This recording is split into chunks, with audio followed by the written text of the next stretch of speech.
In this video, I am going to show you another Bitcoin data which is indicating that we are already in a bear market, and on top of that, we are going to give you an update with regards to our latest trade which we opened earlier this week. Well, stay tuned to know more. Do you want to learn the strategy that I use for my day-to-day trading? Then make sure to check out our Gaps Crypto 101 playlist. You can start learning how to trade in the cryptocurrency market all for free, and the link is available in the description down below. And if you want to start opening an account with any crypto trading platform, make sure to trade this guys with Femex and Bybit, as they have one of the lowest fees possible in the cryptocurrency market. And if you use our affiliate links, you can get up to 20,000 US dollars of bonuses when you are going to deposit with those trading platforms, and the links are available in the description down below. So now let's dive into this video. So hi guys, and welcome back to another Gabs cryptocurrency video where we trade by data and not by hype. And if you haven't subscribed to my channel, click the subscribe button down below and hit the notification bell so you won't miss out videos like this. So before we start dun sa mismong analysis natin dun sa short term, I just want to show you guys a quick data lang na actually ang ni-raise to na isang follower ko sa Facebook, and it's actually a good thing na tingnan din ngayon kasi of course we want to look into as much as more data that we can infer from this current Bitcoin cycle, diba? And kahit paano, itong Bitcoin data na nakita natin is actually a good data which has actually been accurate for the past few Bitcoin market cycles. And if you're going to look at this, it is actually the Bitcoin MACD, and the MACD is actually a delaying indicator. I don't actually use this because usually whenever we are going to see a bearish cross sa MACD, usually it tends to play out already yung Bitcoin move bago pa lang magka-cross. So it's a delaying indicator. So just like what we have seen sa mga previous historical Bitcoin cycles, as you can see dito, nung bumagsak si Bitcoin, hindi pa nagka-cross yung MACD. Ayan pa lang siya, oh. So nung nakapagbagsak na si Bitcoin, saka pa lang nagkaroon ng Bitcoin bearish cross sa MACD. And that is a delaying indicator. However, another thing na you can take note dito is after this bearish cross, you would find that this bearish cross is around this area. After this bearish cross, it has also further confirmed a Bitcoin bear market, which we saw Bitcoin decline further to the downside up until the 50-week or 50-month SMA. But if you're going to look back further sa previous Bitcoin market cycles, you would find that it also played exactly the same. Then wherein after that bearish cross dito ni Bitcoin, we saw a much further crash dito kay Bitcoin. So as you can see, if you're going to look at the previous historical data, every time na Bitcoin is forming a MACD bearish cross, there are two things na you can infer from this data.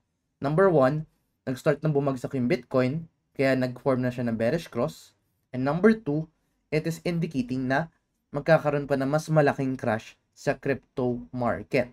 And this is why it is very crucial na i-monitor din to MACD, kasi it's now actually indicating na right now, we are now about to form a much bigger crash kay Bitcoin. And does this mean that this is going to play out immediately? I don't think so as well, kasi this is also in the monthly time frame. So it's in the monthly, it will take a few months before this is going to play out. And even sa previous bearish cross ni MACD, as you can see, after ng bearish cross, nagkaroon muna siya ng dead cat bounce or ng bullish retracement. As compared dun sa previous movements din ni Bitcoin, after this bearish cross, nagkaroon din tayo ng green month after that bearish cross. So right now, what we are going to expect is at some point, we are going to see at least one green month para magkaroon ng dead cat bounce or Bitcoin recovery. Then after that, magkakaroon ng massive crash kay Bitcoin. Just like similar to what we have been mentioning sa previous video natin, na I've been expecting a potential dead cat bounce, but in the long term, we are bearish. It's right now telling us that this chart is telling us that we are going to see one last Bitcoin pump, which is a dead cat bounce, and then after that, magkakaroon ng massive crash sa Bitcoin market. And this is not only for Bitcoin, of course, it goes the same for all the altcoin markets. So with that being said, ano yung gagawin natin dito? Of course, we still have our long-term short position open, which we open in the 107K, but this is the next thing that I will do. if magkaroon ng Bitcoin bounce or magkaroon ng debt cut bounce or magkaroon ng relief rally, take note, I will be opening more short position for the long term once we see that dead cat bounce. And right now, we are just waiting for that one to play out, but this is right now telling us na it's already in a confirmed bear market. So kahit anong gawin nyo, kahit anong bullish news or fundamentals na sinasabi na aakit pa ulit si Bitcoin, well, totoo naman, pwede pa siyang umakit because of the dead cat bounce, but I don't think it's going to form a new all-time high based on this data. And ayun na nga, it's now a confirmed bear market. So of course, it's much better na we follow the trend, we follow the data, we follow the indicators rather than betting against it. Kasi of course, if yung data na nagsasabi sa atin na it's going to be bearish, then bakit mo kakalabanin yun, diba? So yeah, that is what I wanted to show you guys, and kudos dun sa nagsabi dun sa Facebook page natin na nakikita niya nga daw itong MACD bearish cross. Hindi ko lang maalala kung sino yun kasi of course, ang dami of course nagsasend ng comments and messages then of course sa Facebook and sa iba't ibang platform. So yeah. So yun yung sa multi-time frame. Now let's talk about dun sa shorter time frame na trade natin, which is this ascending channel na bearish breakout dito kay Bitcoin. Kasi 'di ba, sa previous video, sabi ko sa inyo, nag-open ako ng short position and then ang target natin is number 1, the 86,700 yata yan. 86,700. Then the final target is going to be the 82,300 US dollars. And as you can see, nahit na natin yung first target natin exactly as predicted, but the question is, are we going to hit 82,350?